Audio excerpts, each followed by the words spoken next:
tentang apa itu justice versi libertarian, apa itu justice versi liberal, justice versi sosialis itu.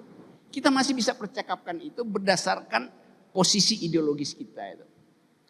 Tapi bagi si robot kan udah nggak ada partai liberal, nggak ada partai libertarian, nggak ada partai sosialis. Ngapain saya ucapkan itu sebagai tesis saya?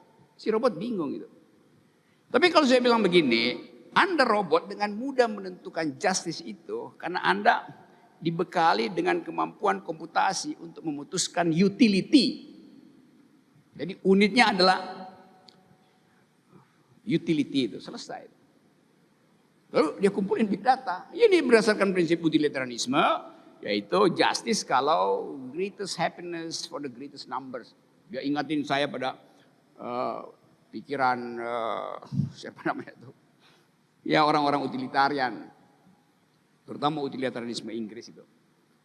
Lalu kita terima itu sebagai fakta. Karena kita nggak lagi mempersoalkan Gini rasio.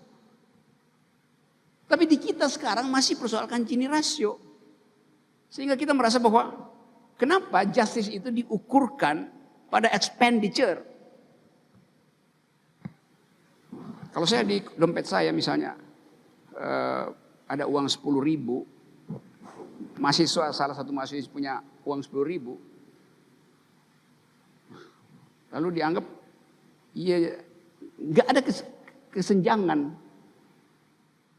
Padahal bagi si mahasiswa dia masih butuh beli pulsa, naktir pacarnya. Saya nggak butuh itu lagi itu. Maka walaupun spending kita sama, tetapi justice-nya nggak sama. Itu masalahnya.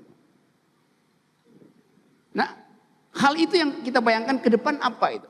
Apalagi kalau kita tanya bahwa bagi manusia, saya bicara pada Bang Robot, Mas Robot. Bagi manusia itu justice adalah bukan kalkulasi utilitarian, tapi tatapan mata itu. Seorang ibu yang tiba-tiba ada di depan saya, lalu mulai membuka dompetnya, dan saya lirik tinggal 20.000, lalu saya lihat matanya berkaca-kaca, artinya dia mengalami injustice itu. Karena dia mungkin berpikir 20.000 ini cukup nggak buat jajan anaknya seminggu ke depan.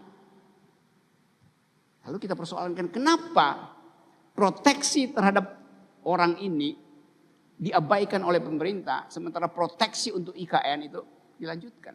Maka timbul sense of justice. Robot nggak punya sense of justice.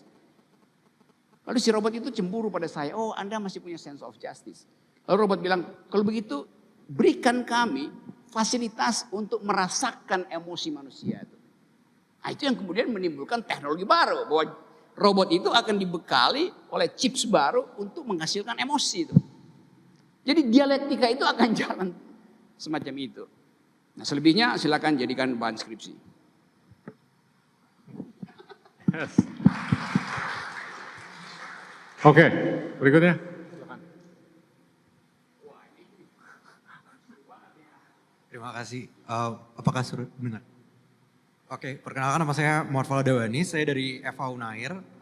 Dari mana? FH Unair, Fakultas Hukum Unair. Unair, Erlangga. Erlangga. Ya.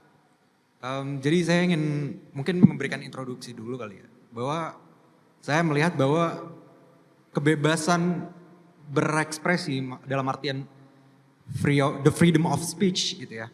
Itu merupakan derivatif dari yang namanya the freedom of thinking.